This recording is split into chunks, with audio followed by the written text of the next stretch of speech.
سلام، امیدوارم که خوب باشید.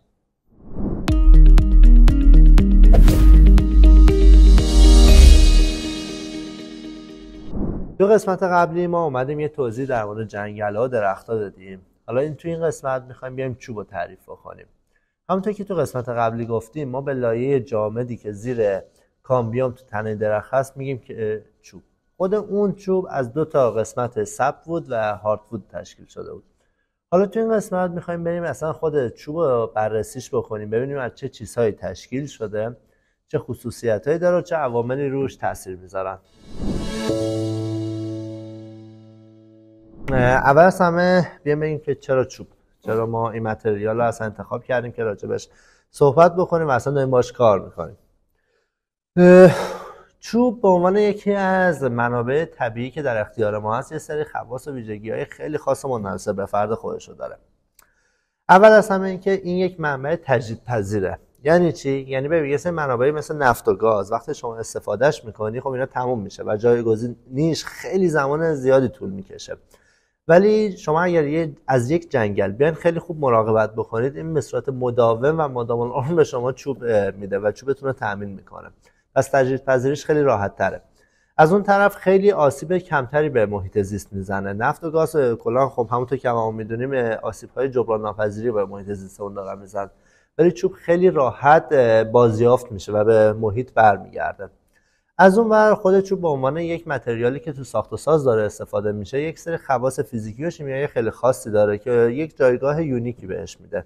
مثلا چی؟ اون تنوع رنگی و نقش و نگاری که داره، یا انعطاف پذیری که داره، وزن سبکش و همچنین ابزارپذیریش. امروز تقریبا 2500 میلیون متر مکعب چوب سالیانه داره تولید میشه که ما فقط به شکل‌های مختلفی داریم ازش استفاده میکنیم. حالا میریم جلوتر ببینیم چیکارا باش می‌کنیم دیگه. اگر بخوایم تاریخچه مصرف چوب رو توی جهان یه بررسی بکنیم و بگیم که چه گذشته چه الان، چوب یکی از پرکاربردترین متریال‌ها تو ساخت ساز بوده برای انسان. تقریبا بیش از 10,000 سال پیش انسان اولین استفاده‌هاش از چوب کرده، اومده مثلا باهاش خونه ساخته یا سری ابزارات کشاورزی درست کرده. خب این شواهدیه که داریم، ممکنه خیلی هم قبل‌ترش باشه. ولی امروز با پیشرفت تکنولوژی اصلا خب کاربرد چوب خیلی وسیع‌تر شده دیگه. امروز ما هم تو دکوراسیون داخلیمون، تو مبلمانمون، تو ابزارالات دیگه داریم ازش استفاده می‌کنیم. ولی خب اینا همه تبدیل‌های فیزیکی چوبه. در صورتی که ما الان از تبدیل‌های شیمیایی چوب هم داریم استفاده می‌کنیم. یعنی اونو تبدیلش به کاغذش می‌کنیم، به مقوا می‌کنیم و به شکل‌های دیگه. حالا اگه بخوایم خود چوب رو تعریف کنیم که اصلا چوب چی هستش و ببینیم که تو تعریف گیاهشناسی به اون لایه سخت و جامدی که زیر پوست هر گیاه آوندی وجود داره ما میگیم چوب. گیاه آوندی، خب اصلا خود آوند چیه؟ آوند یک سری لوله‌های باریکیه که تو سر گیاه‌ها کشیده شده و وظیفه انتقال مواد معدنی و شیره پرورده رو داره. شیره پرورده همون مواد مغذیه که توی برگ‌ها در اثر فتوسنتز تولید میشه. خود آوندا دو دستن، یه سری آوندهای آبکشی و آوندهای چوبی که توی ادامه با هم نمیریم بررسیش میکنیم. آوند آبکشی یه سری سلولهای زنده و تخصصی تشکیل شده که میان با هم یه سری لوله‌های غربالی رو ایجاد میکنن. این لوله‌های غربالی موازی با همدیگه در راستای تنه درخت خب قرار دارن و چی کار میکنن؟ میان مواد مغذی که توی برگ‌ها در اثر فتوسنتز ایجاد میشه رو توی یک جریانی که از بالا به سمت پایینه به تمام بخش‌های زنده درخت میرسونن و اونو در واقع تغذیه‌اش میکنن. آوند چوبی یک سری سلول‌های مرده تشکیل شده که اینا هسته، قشا و سیتوپلاسمشون رو از دست دادن و فقط دیواره سلولی دارن. آوند چوبی میان مواد معدنی رو از سمت ریشه به سمت بالا، به سمت برگ‌ها، قسمت‌های سبز گیاه و هر جایی که کلروفیل داره میرسونن. در واقع جهت حرکت توی آوندهای چوبی برعکس آوندهای آبکشی از پایین به بالاست. حالا اگه بخوایم ما چوب بررسی بکنیم که از چه موادی تشکیل شده، یعنی ببریمش زیر میکروسکوپ و تو اون اشل نگاش بکنیم، می‌بینیم که یه سری مواد هستن، یعنی سلولوز هستن، سلولوز، لیگنین و یه سری مقادیر ناچیزی از سایر عناصر که دارن چوب تشکیل میدن. تفاوت همین میزان همین عناصر و ویژگی هایی که دارن باعث میشه چوب هایی با خواص متفاوتی ایجاد بشه. چوب ها مثلا میتونن از نظر نرمی و سختی، انعطاف پذیری و شکنندگی، سبکی و سنگینی و یه سری ویژگی دیگه با هم یه تفاوت داشته باشه که البته هر کدوم از اینا کاربرد خاص خودشون داره. مثلا ما چوب نرم رو میایم تو روکش‌سازی ازش استفاده میکنیم، چوب سخت رو میبریم تو صنعت پارکت ازش استفاده میکنیم. پس هر کدومشون جایگاه خاص خودشون داره. حالا ما اگه بخوایم ببینیم چه عواملی تاثیر میذاره روی کیفیت اون چوبی که ما داریم برداشت میکنیم، باید بگم که دو سری عوامل هستن که خیلی تاثیر زیادی میذارن. اول از همه عوامل ارثیه، دومش عوامل محیطی. عوامل ارثی یعنی چی؟ یعنی اون مخزن ژنتیکی که درخت داره ازش استفاده میکنه. منظورمون چیه؟ منظورم اینه که اگر ما یک درخت کاجو تو ایران داشته باشیم، یک درخت کاجو تو آمریکا داشته باشیم، فارغ از اینکه اون عوامل محیطی که دارن توش رشد پیدا میکنن با هم دیگه متفاوتن، چوب هایی که به ما میده به شدت به هم دیگه نزدیک و شبیه هستن. پس الان میفهمیم که توی این دو دسته عوامل ارثی و ژنتیکی خیلی قدرت و تاثیر بیشتری دارن دیگه نسبت به عوامل محیطی. خب اومدیم گفتیم که چوب از سلولوز، همی سلولوز، لیگنین و مواد ناچیزی از مواد دیگه تشکیل میشه که تفاوت در مقدار و ویژگی های این مواد سازندهش باعث میشه چوب های با ویژگی متفاوتی ساخته بشن. حالا این خصوصیات متفاوتی که تو چوب میخوایم بررسی بکنیم خوش تو چند دسته، مثلا فیزیکی، مکانیکی یا شیمیایی. اول اصلا بعد نباشه شاید یه سری خصوصیات فیزیکی چوب رو بیایم با هم بررسی بکنیم. اول از همه ما میرسیم به چگالی یا وزن مخصوص یا همون جرم حجمی. خب من همتون میدونید، ولی خب اگه بخوایم یه یادآوری بکنیم میگیم که چگالی چیه؟ به اون وزنی که در یک حجم مشخصی از چوب در یک رطوبت استانداردی ما اندازه گیری میکنیم بهش میگیم چگالی. اون رطوبت استانداردی که توی چوب هستش 15%. هرچی این وزن حجمی بالاتر باشه توی چوب، استقامت و مقاومتش هم بالاتر میره. چیز بعدی که بخوایم بررسیش بکنیم همین استحکام و پایداریه. استحکام پایداری چیه؟ میدونیم همه چوبا در فصل‌ها، دماها و رطوبت‌های مختلف اینا میان یه تغییر فیزیکی از خودشون نشون میدن، تغییر حجم میدن، منبسط و منقبض میشه. به میزان تغییری که هر چوبی در این شرایط از خودش نشون میده اون استحکام و مقاومت چوب میگن. ویژگی بعدی رطوبت چوبه. رطوبت خیلی مهمه تو چوب. در واقع به اون میزان رطوبتی که در یک واحد وزنه مشخص از چوب وجود داره ما میگیم رطوبت چوب. حالا از چه نظر اهمیت داره چوب؟ در واقع این رطوبت هر چی تغییر بکنه میتونه خواص دیگر تحت تاثیر خودش قرار بده. منظورمون چیه؟ ما میدونیم که چوب عایق صوتی حرارتیه. حالا هرچی این چوب نرمتر باشه، سطحش ناهموارتر باشه و رطوبت بالاتری داشته باشه، عایق صوتی بهتری. ویژگی دیگهش زیبایی و تنوعشه.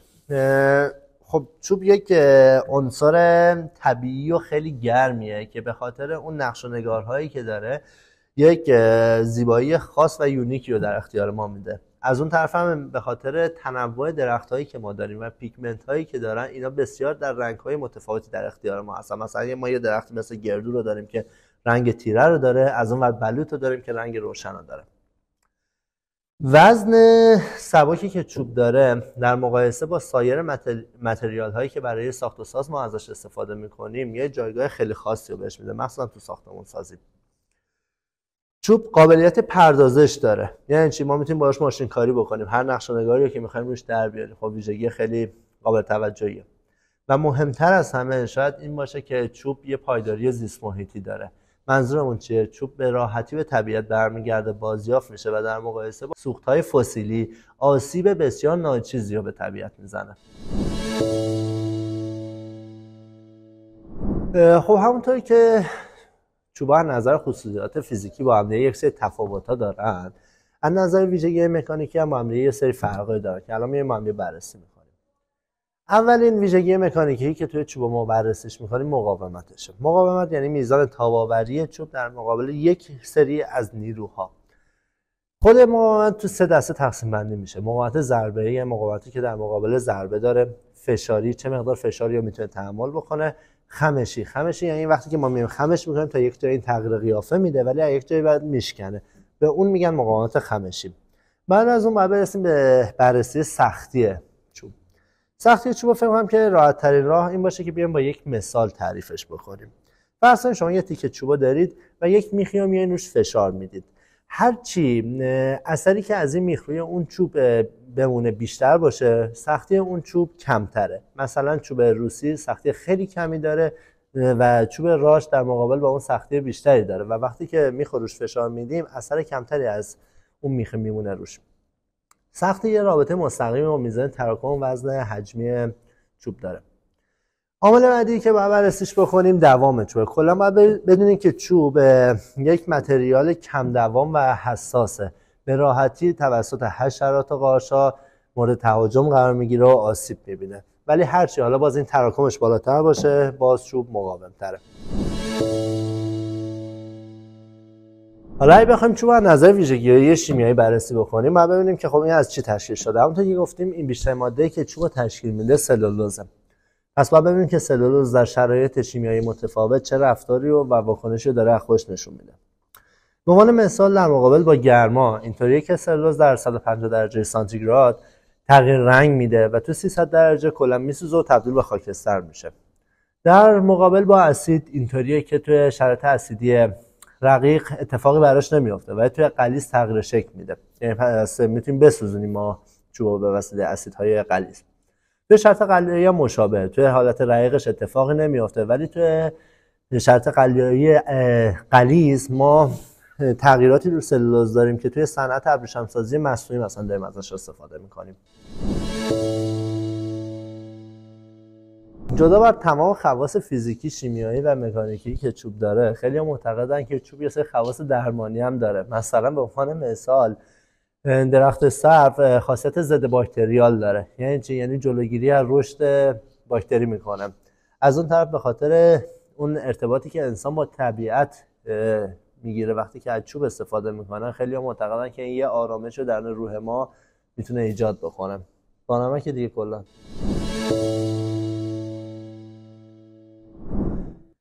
خب تا اینجا ما اومدیم چوب و یه سری ویژگی ها و نکات مثبتش رو بررسی کردیم. ولی خب قاعدتا در مقابل این نکات مثبت یک سری نکات منفی و عیب‌هایی هم وجود داره.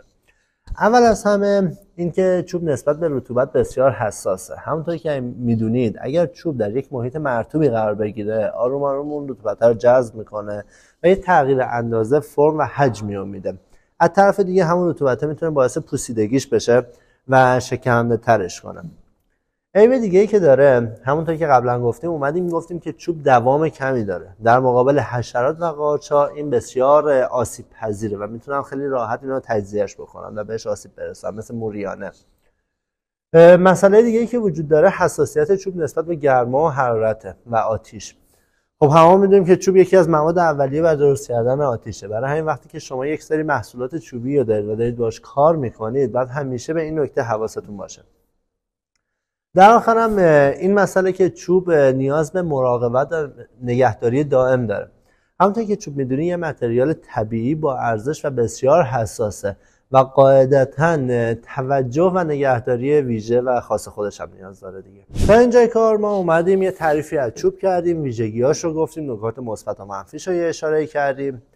گفتیم که از چه چیزی تشکیل شده و چه عواملی روی کیفیت چوبی که تولید میشه تاثیر میذارن. گفتیم یه سری عوامل ژنتیکی و ارثی هستن که خیلی اهمیت مهمی دارن و تاثیر بیشتر اینا میذارن و یه سری عوامل محیطی هستن که تاثیر کمتری دارن ولی خب به یه شکلی بالاخره دارن تاثیر میذارن. ما الان میخوایم بریم سراغ اون عوامل محیطیه و ببینیم که اینا چه چیزهایی هستن و هر کدومشون به چه شکلی رو کیفیت چوب تولید شده اثر میذارن. اول از همه میایم اثر نوع خاکی که اون درخت توش داره رشد پیدا میکنه رو یه بررسی با هم دیگه میکنیم. کلا خاک خیلی تاثیر زیادی رو کیفیت چوبی که تولید میشه میتونه بذاره. هرچند که این تاثیر روی نژادهای مختلف میتونه کمتر یا بیشتر باشه. توی بلوط و زبان گنجش یا همون ون این تاثیر خیلی زیاده. مثلا اگر این درخت‌ها توی خاک رسی و مرطوب رشد پیدا بکنن مقاومت خیلی زیادی پیدا میکنن و اینا میتونن تقریبا 500 کیلوگرم بر سانتی متر تاب فشاری داشته باشن، مقاومت فشاری داشته باشن. ولی از اون ور اگر همین درخت بیاد توی یک خاک شنی و خشک رشد پیدا بکنه مقاومتش به شدت میاد پایینتر و نزدیک به 350 کیلوگرم بر سانتی متر میشه. ببین ما نمیگیم این بدتره اون بهتره ها، هر کدوم از اینا یک کاربرد خاص خودشون میتونن داشته باشن ولی با هم دیگه متفاوتن. مثلا همونی که مقاومت کمتری داره میتونه برای تولید روکش خیلی آپشن بهتری باشه. عامل محیطی بعدی که میخوایم بررسیش بکنیم سطح ارتفاع اون درخت از دریا هستش. به صورت کلی سطح ارتفاع در مقایسه با نوع خاک تاثیر خیلی کمتری توی کیفیت چوب تولید شده داره.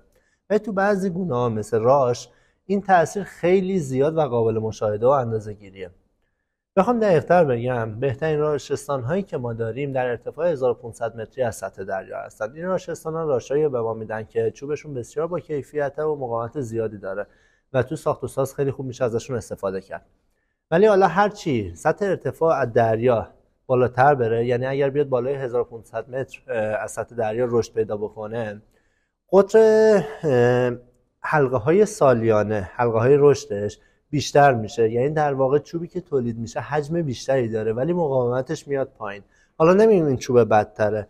تو بعضی از صنعت‌ها مثل MDF سازی که میزان حجم چوب اهمیت داره، این راشه شاید اصلا آپشن خیلی بهتری باشه. ولی تو ساخت و ساز اونی که مقاومت بالاتری داره قطعا انتخاب بهتریه. عامل بعدی که بررسیش میکنیم تأثیر نور خورشید بر کیفیت چوب تولید شده است. کلا ببینه جهت و شدت نوری که به یک درخت وارد میشه میتونه تأثیر بذاره تو کیفیت چوبی که داره ازش ساخته میشه. اگر شما یه جنگلی رو در نظر بگیری، این درختایی که در وسطش هستن یک میزان نوری رو جذب میکنن، دریافت میکنن و جهتی که میگیرن معمولا بالا به پایینه. اونایی که در اطراف هستن و در حاشیه جنگل هستن میزان نوری که دریافت میکنن متفاوته و جهتش هم فرق میکنه. گفته میشه که تو گونه‌های مختلف بنابر اون نیازی که دارن میتونه کیفیت چوب تولید شده در این دو دسته از درخت‌ها با هم دیگه فرق بکنه. برای همین تو اون جنگلداری باید به این نکته هم حواسمون باشه. آخرین عاملی که روی کیفیت چوب تولید شده تاثیر میذاره سرعت رشد یه درخته. به صورت کلی درخت‌ها از نظر سرعت رشد توی چند دسته تقسیم بندی میشن. اونایی که زود رشدن، کند رشدن، متوسط رشدن و دائما رشدن. اگر بخوایم یه جمع‌بندی کنیم، هرچی سرعت رشد درخت بالاتر باشه، کیفیت چوبی که تولید میکنه پایین‌تره. یعنی معمولا این چوب نرمتری و مقاومت پایین‌تری به ما میده و برعکس هرچی سرعت پایین‌تر باشه، کیفیت چوب بالاتره، مقاوم‌تر و چگال‌تره. در رابطه با درخت‌های دائم رشد، درختایی هستن که تو مناطق استوایی وجود دارن و آبرسانی به صورت دائم داره بهشون اتفاق میفته و در کل طول سال اینا دارن رشد پیدا میکنن. توی اینا یه نکته‌ای که وجود داره اینه که چوب بهار و تابستان ما هم خیلی مرز مشخصی نداره. در نتیجه چی؟ ما حلقه‌های سالیانه رو خیلی تفکیک شده از هم دیگه نمیتونیم ببینیم. در نتیجه در اثر شمارش اینا نمیتونیم سن درخت رو حدس بزنیم. اگه خاطرت باشه تو قسمت قبلی گفتیم دیگه فقط شما یک تخمین میتونی بزنی با شمردن اون حلقه‌های سالیانه. خب فکر کنم دیگه تا اینجا اساسی راجع به جنگل و درخت و چوب و همه اینا صحبت کردیم. حتما میپرسی که این اصلا چه ربطی به نجاری داشت؟ واقعیتش هم هیچ ربطی نداشتش. ولی یک دید کلی در مورد چوب، ویژگیاش و انتظاراتی که ازش داریم به ما داد که فکر کنم که تو صنعت نجاری خالی از لطف نباشه این اطلاعات.